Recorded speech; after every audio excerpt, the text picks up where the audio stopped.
Solution of differential equation. Solution of differential equation விட இங்க solution of the ordinary differential equation ISE பொறுத்து இருக்குது சரிங்களா. அப்ப ordinary differential equation ஒன்று இருக்குது, partial differential equation இருக்குது.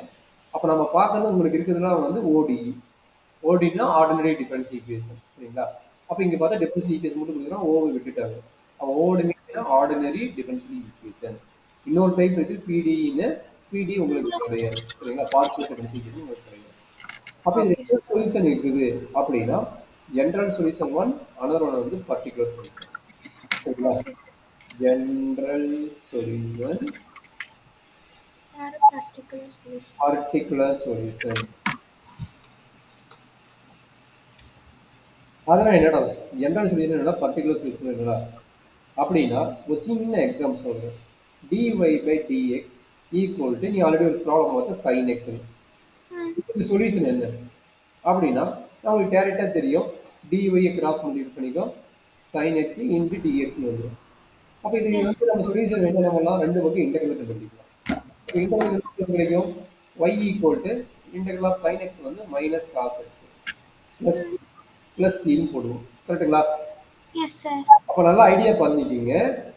என்ன படிக்கிறாங்க, இது பேரு first order differential equation. First order differential ஈக்குவேஷனை நம்ம இன்டெகிரல் யூஸ் பண்ணி சால்வ் பண்றோம். சால்வ் பண்ணா ஒரு கான்ஸ்டன்ட் டைமோட ரிசல்ட் வருது. இந்த கான்ஸ்டன்ட் பேரு arbitrary constant. Arbitrary constant.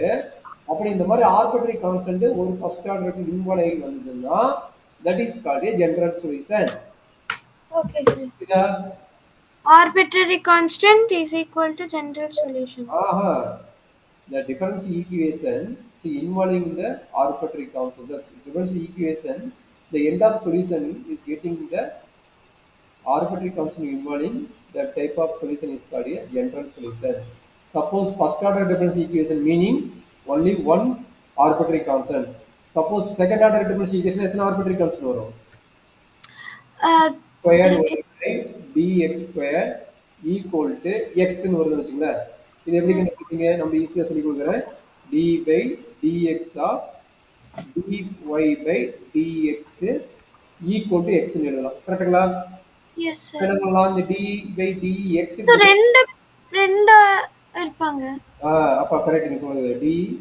dy by dx equal to x into dx. அப்ப ரெண்டுக்கு இன்டெகிரல் கண்டுபிடிப்பியா? ரெண்டுக்கு இன்டெகிரல் d இதுன்னு கட் ஆயிரும். நமக்கு என்ன கிடைக்கும்? dy by dx equal to என்ன கிடைக்கும்? x squared by 2 plus c வரும். கரெக்ட்டுங்களா? Yes, sir. அப்ப இப்போ ஒரு ஆர்பிட்ரரி கான்ஸ்டன்ட் வந்தானா திரும்ப இந்த dx இன்சர்ட் பண்ணுங்க. அப்ப என்னாச்சு? dy equal to x squared by 2 plus c into dx. கரெக்டாமா? Yes, sir. Integral பண்ணுங்க. y equal to என்ன கிடைக்கும்? x squared by 2 என்ன கிடைக்கும்? x2 divided by 2 into 3 6. இந்த cங்கிறது என்னது? Arbitrary constant. இந்த cங்கிறது வந்து ஒரு arbitrary constant.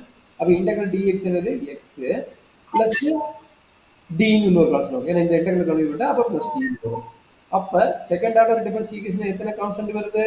Arbitrary constant Two constants c and d. அப்ப ஒரு சொல்யூஷன் ஜெனரல் சொல்யூஷன் கண்டுபிடிக்கும் போது அதுக்கு ஆர்டருக்கு தகுந்த மாதிரி அதனுடைய ஆர்பிட்ரரி கான்ஸ்டன்ட்டும் இன்க்ரீஸ் ஆகும். அப்படி இருந்தா அது பேரு general solution. Okay, sir. Particular solution என்னன்னா இதே ஐடியா தான், அடிஷனலா ஒரு இனிஷியல் கண்டிஷன் கொடுத்திருப்பான். என்ன கொடுத்திருப்பான்? இதே தான் sin x comma y of 0 equal to 1 ன்னு கொடுத்திருப்பான். சரிங்களா? இல்ல எது வேணா கொடுத்திருப்பாங்க. இனிஷியல் கண்டிஷன் இது எது வேணா கொடுத்திருப்பாங்க. எனக்கு தெரியும், சும்மா சாம்பிளுக்கு எடுக்கிறேன். சரி, இது ஆல்ரெடி x y என்ன கண்டுபிடிச்சேன். y ஓட வேல்யூ என்ன? y ஓட value minus cos x plus c. கரெக்ட்டுங்களா? minus cos x plus c. Plus c. நமக்கு கொடுத்த கண்டிஷன் என்ன? y of 0. y of 0 னா என்னது? x equal to 0 னா y equal to 1 ன்னு இருக்கும். சரிங்களா? இதோட மீனிங் என்ன? y of 0 equal to 1 னா என்னது? x equal to 0 போது y equal to 1 ன்னு இருக்கும். கரெக்ட்டாமா? Yes, sir. அப்ப அந்த வேல்யூ எங்க அப்ளை பண்ணுவீங்க? இங்க அப்ளை பண்ணுவீங்க. அப்ப y இருக்கிற இடத்துல 1 ஆகும். x இருக்கிற இடத்துல 0 வும் அப்ளை பண்ணுவீங்க. அப்ப அப்ளை பண்ணா என்ன கிடைக்குது? cos 0 ஓட வேல்யூ என்ன? cos 0 1. அப்ப -1 plus c. இந்த -1 இங்க வந்துருமா? 1 plus 0. 2. ஏய். Oh, sorry. Plus. Okay. அப்ப c equal to 2. அப்ப c equal to 2 எங்க அப்ளை பண்ணுவ? கண்டுபிடிச்ச வேல்யூ இங்க 2 ன்னு அப்ளை பண்ணுவ. அப்ப y equal to minus cos x plus 2 வரும். அப்போ பர்டிகுலர் சொல்யூஷன் என்னவா இருக்கும்? ஆர்பிட்ரரி கான்ஸ்டன்டா இருக்காது, பிக்ஸட் கான்ஸ்டன்டா இருக்கும். ஆர்பிட்ரரி கான்ஸ்டன்ட் என்னது? எனி வேல்யூ இருக்கலாம். ஆர்பிட்ரரி கான்ஸ்டன்ட் எந்த வேல்யூ வேணா இருக்கலாம். நாம செலக்ட் ஓகே பண்றது நமக்கு தெரியாது. சரிங்களா? கிட்டத்தட்ட வேரியபிள் மாதிரி வச்சுக்கோங்களேன். இந்த கண்டிஷன் கொடுத்தனால இந்த வேல்யூ, வேற கண்டிஷன் கொடுத்தா வேற வேல்யூ. ஆர்பிட்ரரி கான்ஸ்டன்ட் தான். மேபி டம்மி வேரியபிள் மாதிரி. டம்மி மாதிரி. வேணும்னா வேரியபிளா வச்சுக்கலாம், வேணும்னா இல்லைன்னா கான்ஸ்டன்ட் தான் வச்சுக்கலாம், அந்த மாதிரி டம்மி வேரியபிள் மாதிரி. Okay sir. But particular solution என்னது? ஜெனரல் சொல்யூஷன்னா ஆர்பிட்ரரி கான்ஸ்டன்ட் இன்வால்வ் ஆகும். பர்டிகுலர் சொல்யூஷன்னா அந்த ஆர்பிட்ரரி கான்ஸ்டன்ட்க்கு பர்டிகுலர் வேல்யூஸ் இன்வால்வ் ஆகும். இந்த ஆர்பிட்ரரி கான்ஸ்டன்ட்க்கு ஆர்பிட்ரரி கான்ஸ்டன்ட் இன்வால்வ் ஆகாது. அது ஒரு பர்டிகுலர் வேல்யூஸ் இன்வால்வ் ஆகும். வேல்யூ அந்த கான்ஸ்டன்ட்க்கு பதிலா வேற ஒரு வேல்யூ வந்து சப்ஸ்டிட்யூட் பண்ணுங்க. டைரக்டா ஒரு ஃபிக்ஸ்ட் கான்ஸ்டன்ட் வேல்யூ இருக்கும். That is called a particular solution. particular solution. One more